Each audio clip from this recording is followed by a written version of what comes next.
whether it's fuel efficiency or crash avoidance or lightweight materials or what have you. This is really a huge magnet, and it is showing up in terms of jobs. And that, again, isn't assembly, although we're doing better there too with manufacturing, but it is kind of a real important statement about the future. So we're kind of doing well in that area, particularly. But as I was saying, on the seniority side, you still have John Dingell, you got John Conyers. On the House side, we've got my brother, who's now the ranking Democrat on the Ways and Means Committee. So on the seniority piece, we're doing well. In terms of numbers, we lost one. Okay, does that number make a difference, Hansen, Clarke? Traditionally it would, but practically it won't. And here's why, and this is the message I wanted to bring out here today, is that Detroit is extraordinarily important, not only to this region, and we understand that when Detroit is perceived as being dangerous, well, that really deters investment from moving into the suburbs, such as Oakland County. But also, too, Detroit is important to our national economy. Now, even though we've gone through some tough times, we still have those assets that have made this city and this region the arsenal of democracy in the past. So what I do is that I leverage that. And I show to Congress how rebuilding this city and our region can actually help create jobs throughout the country. Many times, I find support for investing in Detroit, investing in this region. I find support in Congress from outside of Michigan. And here's why. Because many times here in the metropolitan area, there's still a concern that being viewed as supporting Detroit as a politician, especially from the suburbs, could be politically controversial. But when I go and talk to a leader in Congress from Ohio, from California, they understand the value of investing in this city, not only as a city, but also as a brand. Detroit is still a very powerful brand. It's the brand, yes, for the auto industry, for U.S. manufacturing, but it's also the symbol for the economic strength of our economy. My point is this. Governor Snyder says that now our state can be viewed as the comeback state. It can, but it can only be fully viewed that way once Detroit is viewed as being the comeback city. So that Detroit, when it does come back, it'll be a clear signal nationally and globally that our country's economy has now come back. Well, since you brought up Detroit, let's go there now. What can you do in Congress right now? You've been very high profile in trying to negotiate some sort of assistance for the city of Detroit at the congressional level. In return, obviously there are a number of strings. Detroit would have to undergo some pretty fundamental changes at the governmental level to qualify for this federal money. You've suggested to me in the past that there's a lot of bipartisan support for this, yet I don't see a lot of movement at this point in time. What's it going to take to make that push happen so that legislators would be willing to consider an investment in the city of Detroit? Well, the first thing that we did was fight to say, was that for? That's, like I said, go ahead. The first thing I think, the most important thing we did was really working with the Obama administration to make sure we had an auto industry. We wouldn't lose two of our major auto manufacturers. Secondly, on future technologies, the investment that we were able to obtain in batteries, where we got over half of the $2 billion that went into battery research and development came into Michigan. This is a very important boost to future manufacturing. We get involved, and we do a lot of this on a bipartisan basis. Some of it, not enough, but some on a bipartisan basis, fighting for some transportation dollars, for instance, in terms of Detroit on the Woodward Corridor. We've gotten very deeply involved in waterfront development with many earmarked millions of dollars, which has made a major difference in terms of Detroit's waterfront. In terms of Metro Detroit, as I mentioned, the focus that we've been able to place on the automobile research and development out in Tardac and TACOM is important. We've worked very closely with our colleges and universities, both in Detroit, Metro Detroit area, but throughout the state. We have an amazing number of universities in this state that spin off technologies. I mean, it's and I mean across the state. I don't know how many folks here from the Upper Peninsula, But when you go across the Upper Peninsula, you see research and development at work, new technologies being put into products throughout the state with an amazing university and college system that we got, really succeeding, not just in manufacturing technology, energy technologies, healthcare technologies as well are being spun off. Congressman Clarke, I want to get your thoughts on the city of Detroit too and the financial issues that you're talking about, because you suggest Detroit is still a good brand, yet we all watched the automotive hearings in Congress and heard the city of Detroit synonymous with big labor, with old world business practices, too clumsy to get out of their own way. So it didn't seem like there was a lot of understanding about Detroit and its value and being the arsenal of democracy there. So what is the mood in Congress right now when it comes to the city of Detroit? Because I talk to Congress people from outside the region, they're not looking at Detroit as a good investment all the time. Well, based on maybe outdated information, sure. Yeah, but that view is changing. As a matter of fact, that's been my mission in being in Congress, is to enhance the image of the city of Detroit so that Congress and other private investors would see this as a good place to put their money. First of all, I showcase the assets that we do have. The busiest international border crossing in North America, great natural resources, our manufacturing capability of being able to design and build some of the best products, creating the best technologies, our 3 great research universities that we have, and also our great supply of cheap vacant land that we can develop on. I mean, all those are strengths that we have. Detroit is a good brand. I mean, look at Chrysler. I mean, they market their cars by associating it with the grittiness and toughness of the city of Detroit. But what we need, and I have proposed initiatives. I'm working with House Republicans, and yes, as a liberal Democrat, working with the Heritage Foundation on crafting legislation that would eliminate the capital gains tax on income on new investment in distressed areas such as the city of Detroit, while coupling it with taking the federal taxes that Detroiters pay to the federal government, having that redirected back to the city to eliminate much of its debt and also to eliminate the city income tax. Now, the political reality is that the only way I can get some support like that in Congress is to make sure that the federal money does not go to Detroit's general fund. So I propose to place it in a federally protected trust fund where no Detroit politician can get their hands on it. So right now I'm redrafting that legislation, and I do look forward for bipartisan support. I'd also like to mention too is that I have worked on bipartisan legislation that has now been enacted into law, and what it would do, it would encourage employers to hire the unemployed who are currently receiving unemployment benefits and give them on-the-job training.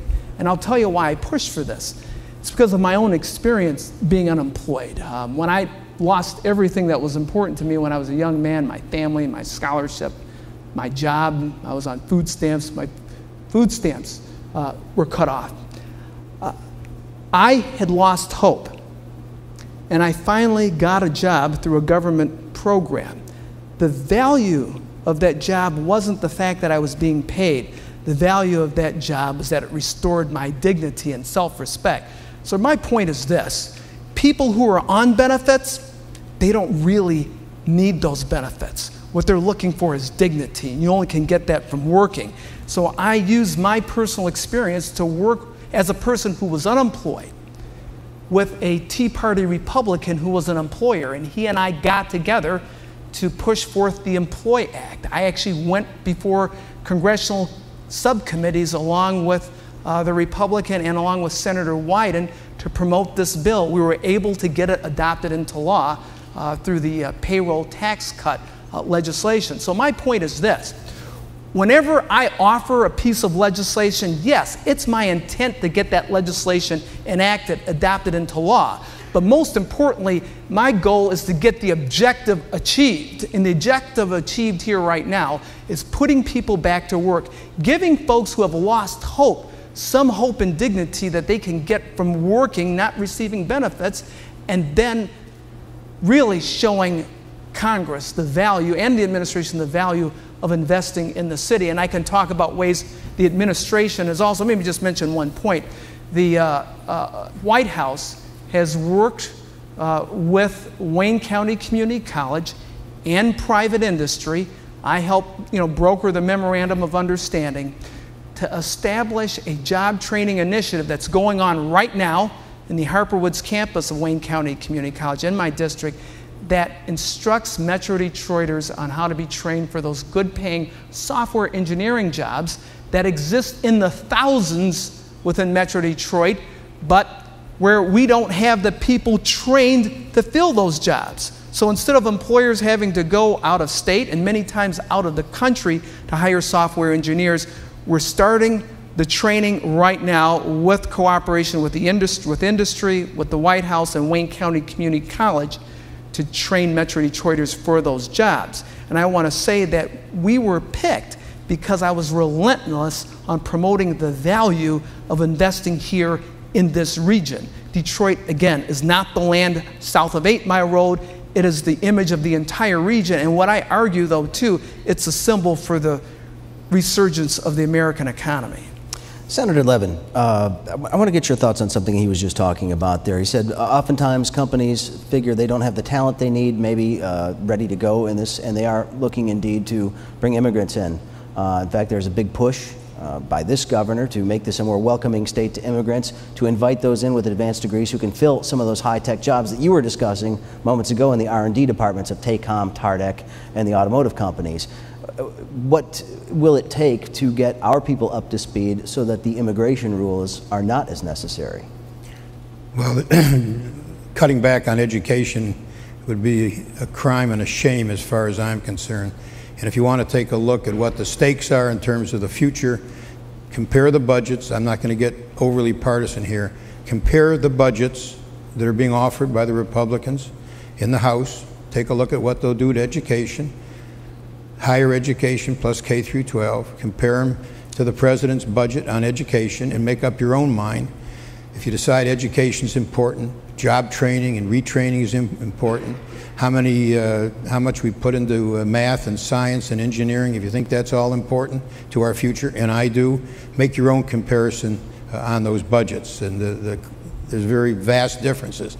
And what this gets right down to, and I think the most important job that we face in the next few months, is going to be whether or not we can avoid those automatic, across-the-board, totally unprioritized, mindless, draconian cuts, which are going to happen in January automatically. It's called sequestration, unless there's some kind of a grand bargain that's reached before then. And that's going to take some compromise. There are a whole new set of members of Congress that think compromise is a dirty word. And we have to overcome that. Frankly, I hope the business community will step up on the issue of revenues. And this really goes to the heart of the matter. We've done a lot of cuts in spending already, about $700 billion. We've done nothing on the revenue side yet, nothing on the entitlement side yet. We're going to have to come up with a grand bargain where we're going to do some more deficit reduction. But as you heard from Farid Zakaria, one offer was $3 of spending cuts to $1 of additional revenue. That was rejected by the Republicans. The president went higher than that, much higher than I would do, by the way, $4 of spending cuts to $1 of additional revenue. I would do what was done during the Reagan years when there were 3 deficit reduction bills averaging 40% additional revenues, 60% spending cuts. Clinton, 50-50, 50% additional revenues, 50% additional spending cuts.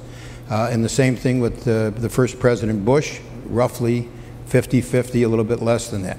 But the Republicans have drawn a line in the sand. No additional revenues. You heard Mr. Zakaria talk about that. We cannot reach a deal. We cannot have deficit reduction. We cannot avoid those draconian cuts of the type that you're talking about, job training and education, unless the Republicans get off that ideologically driven absolute position of no additional revenues. Now, I could take time that we don't have here to tell you what I think would be a fair balance, but that's not what you have. I'm just simply saying, unless the Republicans get off that pledge that they've signed of no additional revenues, we are in a position where you're going to get these automatic cuts, which I believe will return us to a recession, as well as uninvesting in the future. Well, I was going to hold off on the dysfunction part till a little bit later on, but we'll go there since you brought it up here. This is an election year, obviously. You've got a situation where you've got a presidential election coming up in November. Of course, the sequestration cuts you're talking about are coming up in January, as would the expiration of the Bush-era tax cuts. This is like a perfect storm of, I guess we'll call it inactivity on big issues in Congress. What's the likelihood of any that we'll actually see any real action on something significant this year? 50-50 during a lame duck session, less than 50-50 beforehand, although frankly... The vote on the Bush tax cuts is going to come right before the election. No, the Bush... In the House. Well, they may have a vote on Bush tax cuts it's not going in the House, but that's not going to go anywhere because the Bush tax cuts, if you extend those cuts, will extend the cuts to not only middle income folks, but to upper bracket folks, and we cannot afford not to have an increase in the rate for upper 1%. We cannot afford it. Now maybe there are, I'm sure, a few folks in this room who will fit in that category, but we simply cannot do significant deficit reduction without major loophole closing, and I wish we had the time to describe some of them. One of them, Facebook just got a $16 billion tax deduction. $16 billion tax deduction to Facebook to equal the tax increase or the capital gains, which the people who own Facebook stock are going to get, but the company gets a $16 billion. They will not pay taxes, Facebook, for the next 10 or 15 years. They get a check back from the federal government, a refund of $500 million. I don't know how we can accept that kind of a tax loophole. There are tax loopholes called carried interest that hedge funds get because one member of Congress was able to write in a loophole that basically helps hedge fund managers pay a capital gains tax on something which everybody, I think, would call ordinary income, but they're treated as a capital gain. Again, you got to get into the details of some of these loopholes, but that's revenue. And that's something which there's now a rigid position against, including by the presidential candidate, Governor Romney. Congressman Clarke, you're nodding your head. Yeah, you know, the senator is right. Look, in Congress right now, we're at loggerheads. We're really stuck in our position when it comes to budget and tax policy. And that's why, for me, I look at free market ways that I can help bring investment back to this region to create jobs. And let me give you an example, just going back to the immigration issue if I could. But also, let me just say on the tax issue, I agree with the senator. You know, with our corporate tax, we need to lower that, eliminate some of the loopholes, broaden the base so we can be competitive globally, because we know that capital is global. But saying that, one of the best ways to create jobs here in this region is to encourage immigrants to come here. I'm the son of an immigrant. My dad was a small businessman in India during the 1920s and 30s, left India to come to this country during the Great Depression. Get it? The Great Depression, he comes to this country and he sees the U.S. as a place of opportunity. The reason why we want immigrants is this, is that those who are willing to leave their country, they're inherently risk takers.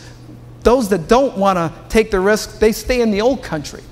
So this is why I'm proposing, and I'll likely get bipartisan support very shortly, on reforming our immigrant investor visa requirements, the EB-5 visa, to make it easier for an international investor to get their permanent residence, their green card here, when they invest in distressed areas like Detroit and Pontiac to create jobs. We'll essentially expedite the process, lower the capital requirements, and allow that immigrant investor to go to outside investors to raise part of the money. That's one way that we can jumpstart our economy, and I've spoken to Republicans who definitely support that type of change in immigration policy. And again, you know, I do agree in eliminating just to the tax issue, a lot of the tax loopholes.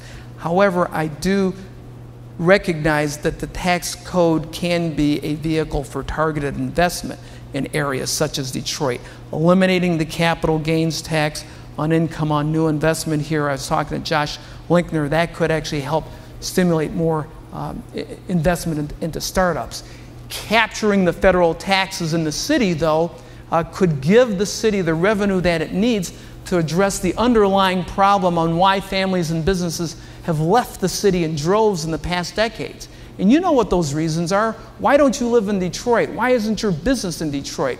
It's because, number one, that the local taxes are too high compared to the services that you get.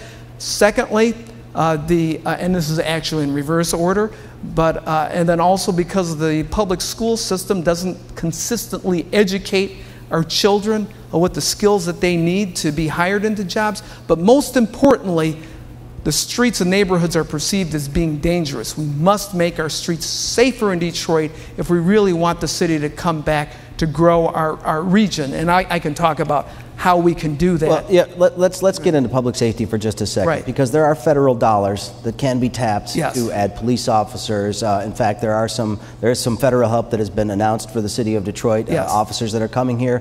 What more can be done at a congressional level to impact something along the lines of violence? Well, I'm a member of the Homeland Security Committee, and one of the first pieces of legislation I got adopted through the House, I was with a team of other members, was an amendment that I offered to help restore Homeland Security funding to our region. And that really resulted in millions of dollars now coming back to Metro Detroit, which otherwise local units of government would have to spend money on. So it saved money here. Police officers, yes, they help. Having a police presence on the street could deter certain crime. But I believe this. In order for us to have safe streets, we've got to address head-on the issue of youth violence. Look, I'm from the streets. I'm born and raised in Detroit. I'm from a tough neighborhood. I saw a man murdered in front of me when I was 9 years old. The next year, I saw my businesses looted and burnt down to the ground in the Detroit Rebellion. You know, I even had my own challenges personally.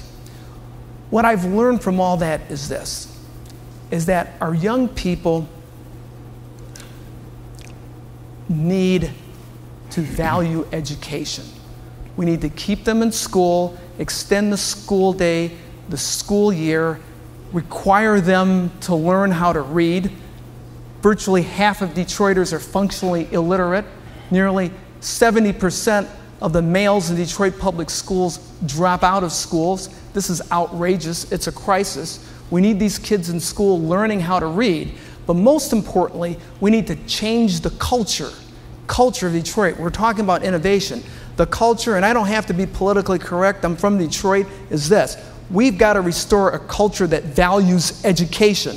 And the reason why our young people are not going to school to learn and read is because many times their parents don't know how to read and they don't have the value of education that our parents had when they encouraged us to go to school. So what I'm working on right now with the federal government and other private agencies, and I've been able to have those conversations today, keep the school buildings open, require these literacy programs, use literacy as a way to rebuild character in our young people, but also to instill that value of education in our parents. That will take our young people off the street, make our streets safer, so these economic development tools that we're pushing to get investment here and capital here will work to create jobs. Because here's this. Regardless of all the tax incentives you provide a business, no business wants to locate in an area where they're going to be broken into.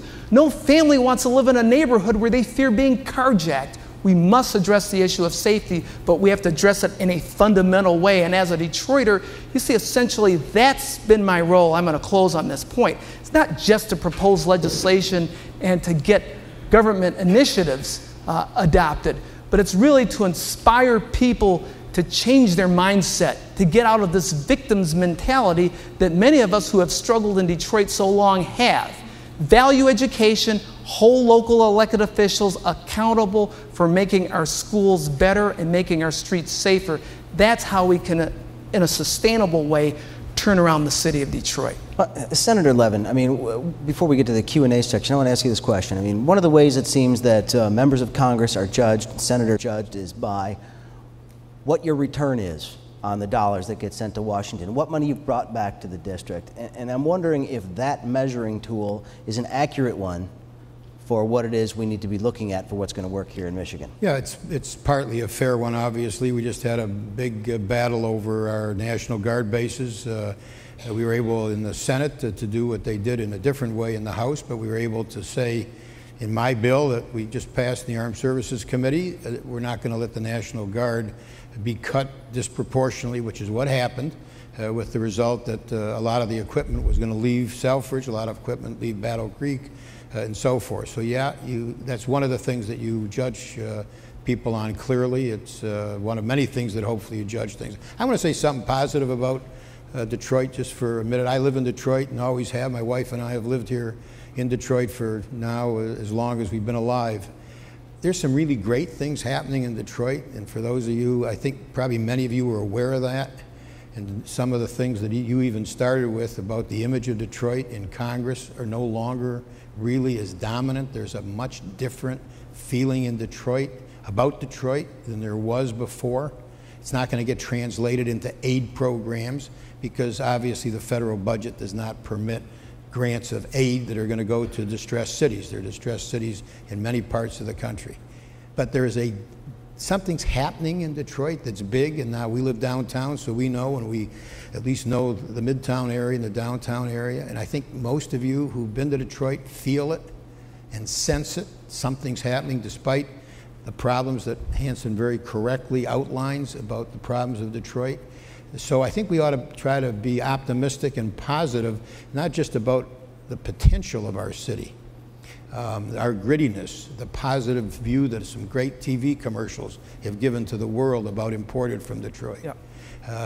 And they have made a huge difference. It's amazing what 1 or 2 TV commercials can do in terms of image, but it's deeper than that. Lots and lots of young people are moving into Detroit. Okay, so what's it going to take to make sure that they can do it? Because, you know, one of the big things everybody's been working on, we're talking higher ed, we're talking about attracting young people, keeping them in the state. All the things you've talked about. You're talking about safety in the neighborhoods, you're talking about jobs, obviously, you're talking about transportation. Big effort going with private sector leading the way, by the way, on transportation. Okay, real quick before we get to the questions here, I got to ask. I mean, is the federal funding going to be there for the M1 rail program, and would you push for it to be expanded beyond its currently planned route? Yes, I would on both issues. Just so you know, Senator Levin and I were very clear and adamant with Secretary Ray LaHood when he said initially, Secretary said that there wouldn't be any federal funding for the M1 rail, and we both vehemently opposed that and urged him. Senator actually demanded that he reconsider that position. So, and I've taken a strong position on that. We need the M1 rail. That corridor on Woodward is very critical to our economy. Look, you have all the assets there that really diversify and strengthen our economy. You've got Wayne State, you've got the arts institutions, we've got great hospitals here. We have other world-class institutions. We have CompuWare, Quicken Loans, all anchored by the world headquarters of General Motors. But most importantly, that M1 rail project could be the anchor to a regional transit system, which we've been, collectively over the past few generations, we've been seeking that for 50 years. This is the time that we've got to be decisive to fund this M1 rail project, because once those rails go into the ground, that's a signal to investors to actually now build permanent investment that could lead to permanent. Quick thing on the M1, by the way, just to show you what members are able to do. It doesn't count probably in the dollars coming back category, but we have a private group that's investing the first half of the rail system. Bless them for what they're doing. They're a phenomenal group. The question, though, is whether or not that funding will be considered a local share for the part that goes up from the boulevard to 8 Mile Road. That took a change in the law. You have to have a local share, you got to have a local match. The question is, since it's not the same piece of rail, but it's a different piece connected to the downtown to the boulevard, would that count as a local match? We had to change the law in order for that private sector part to be counted as a local match for the public sector part north of the boulevard. We got the law changed.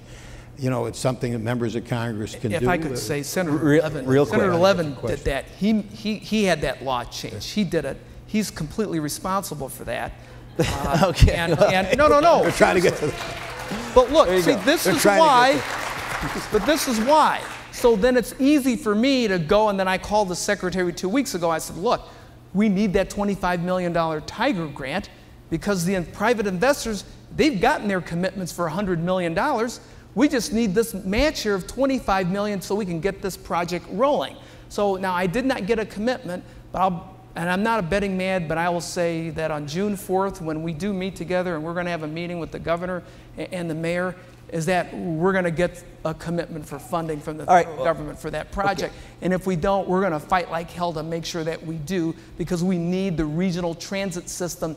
M1 rail is the beginning of that system. Well, okay, that gets us to our first question here from the audience, and I want to make sure. I know you've been trying hard to do I know. Well, you know, I'm looking at this little clock up here, and the first question from the audience is, can you share some examples of initiatives between the Snyder administration and the Michigan Congressional delegation? Some examples of working together for a common goal. Yeah, we worked on the, just most recently, we worked on the National Guard issue. Michigan is one of 50 governors. Governor Snyder took a very strong, a very proper position fighting against those disproportionate cuts in the National Guard. The governors were very effective, including Governor Snyder. So that was the most recent example of working together.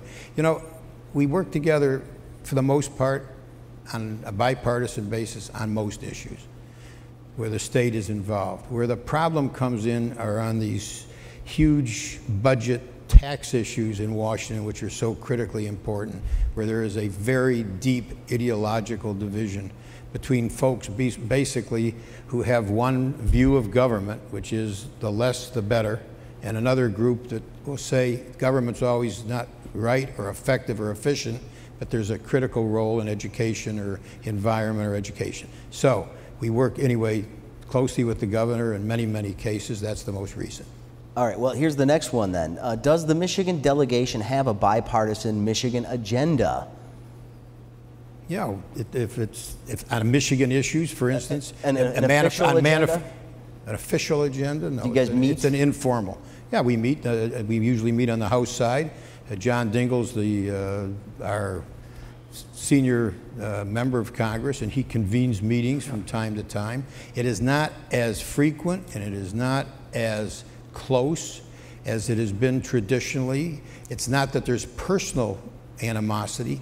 There is a very deep ideological divide between some of the new members on the Republican side and some of the older Republicans, like Upton, he's not old, but the more moderate Republicans. And look, we might as well be honest with each other. There's a very strong Tea Party element in the Republican Party, which is dominating the Republican Party in the primaries. If you want us to speak honestly, which I hope you do, that is a situation which everybody's familiar with. It's open. It's not like it's a hidden fact. The Tea Party folks are very proud of it. But it has created a problem of coming together, because compromise is a dirty word for a number of the new members of Congress. Are there any issues that the entire delegation agree that they all need to support, Hansen, Clarke? Are there some things that all Michigan representatives say they're on the same page with? I can say that there are issues that Democrats and Republicans see that are important and where we work together. Now, I have the benefit, though, of coming in as a freshman with a lot of other Republican freshman members. So we have established personal relationships. And I'll give you one example.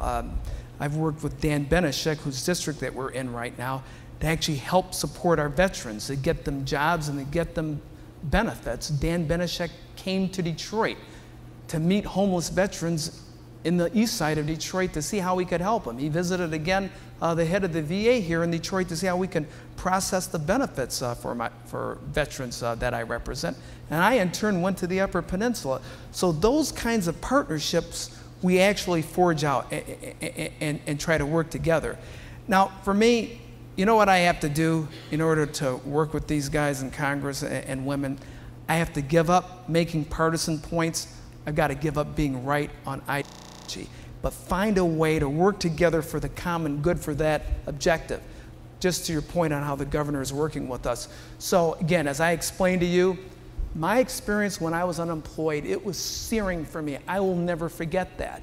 And that's why I want to do everything I can so that people are not in that situation. So I coupled that experience with the experience of a current Tea Party member who was an employer, who ran several businesses, who understood, the value of being able to hire people and provide them on-the-job training. So we got together. No, the bill that, I was promoting wasn't exactly what I wanted, but it accomplished the objective, putting people who are unemployed back to work, encouraging them to go to work in the morning, as opposed to feeling sorry for yourself. So that's how we were able to do it. Now the governor, I did call the governor at the same time I was urging him not to appoint an emergency financial manager. He wouldn't give me a commitment at that time in March, but he did say that he was interested in applying for the waiver that the law that I pushed provided. And he is likely, and his administration will likely, is now applying to the Department of Labor to use that law that we got in place to provide employment opportunities to our veterans who may be out of work and receiving unemployment benefits. So I wanted to use this illustration as an example. If you stay committed to the objective, not trying to be right on the party issues and on the ideological points, you can find a way to work together with even Tea Party Republicans and a Republican governor. So we can do it. But again, I'm in the minority in the House, and I'm a freshman in an institution run by seniority. It's important to me to really actively look at free market ways that I can accomplish many of my progressive objectives, putting people back to work, freeing up their money, forgiving student loans so we can really jumpstart our economy by freeing up purchasing power of Americans. Because really, look, the only way you can sustainably create jobs is through the spending of private individuals. So I look at areas where we can find some common ground, and I develop those.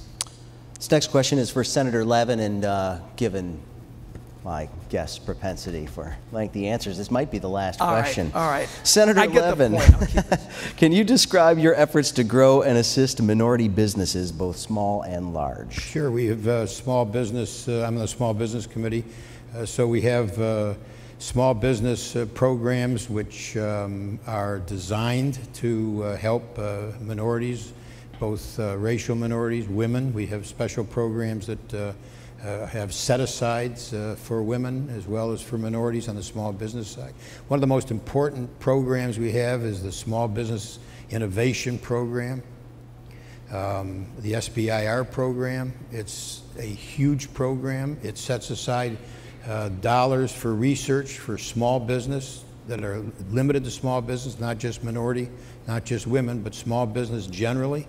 The Innovation Research Program. We couldn't get that reauthorized for the last 4 years, and believe it or not, on our last defense authorization bill, we were able to get a 6-year reauthorization of the SBIR program.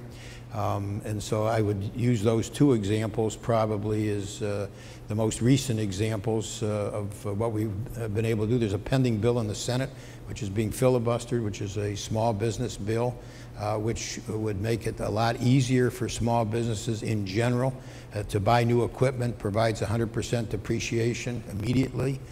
So it's a total write-off, as well as a tax credit of 10% for new hires for small business.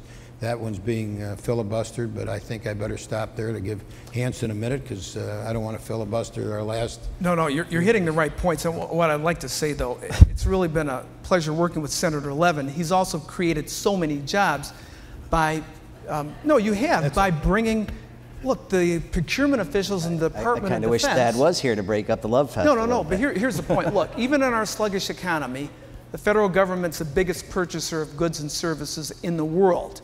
So with he being on Armed Services as the chair, me being as a member of the Homeland Security Committee representing the busiest international border crossing in North America, we can help create jobs by introducing our businesses to procurement officials in the Department of Defense, Department of Homeland Security, to actually create jobs that way. That's a very direct, powerful way that you can do it. Also, too, as I mentioned, increasing the purchasing power of Americans, freeing up the money of our graduates who are well-trained, who are motivated because they went to school, they have the training. Many of them had dreams of going into business, but they can't afford to start their own business because they're mired in student loan debt. And that's why I have authored and proposed and now have received support from all around the country for the Student Loan Forgiveness Act of 2012 that would forgive certain student loans conditioned on every borrower being able to pay on their loans according to their income for a period of 10 years, and then after that, their loans could be forgiven. This is a powerful economic stimulus that could actually create a supply for the money that we need by giving our graduates the extra money that they need to start their own businesses. One last point, the bridge, if I could. Oh, okay, no, you get one word answer. Will the bridge be built, and will it be built? Yes, now I'm with federal government help and not state? If I could, it has to. Let me tell you why. One word. Here's, yes, however, though this is the key. I'm going to give you the inside scoop on this. Well, we're running over. Okay, the representative, the congressman from Buffalo, every week he sees me on the floor of Congress. Hey, Hansen, you guys build your bridge yet? Week after week we would ask him. I said, no. And he finally told me, he said what he was going to do. He represents Buffalo and all the bridges there. He says he's going to set up a detour sign in Ontario, detouring all the truck traffic to Buffalo away from Detroit unless we do something. We've got to build that bridge and keep that commerce here in the city. Once we make the city safe, we'll be able to build that logistics distribution industry that we deserve and need. 100 words. One word for you, Carl Levin. Will it get done?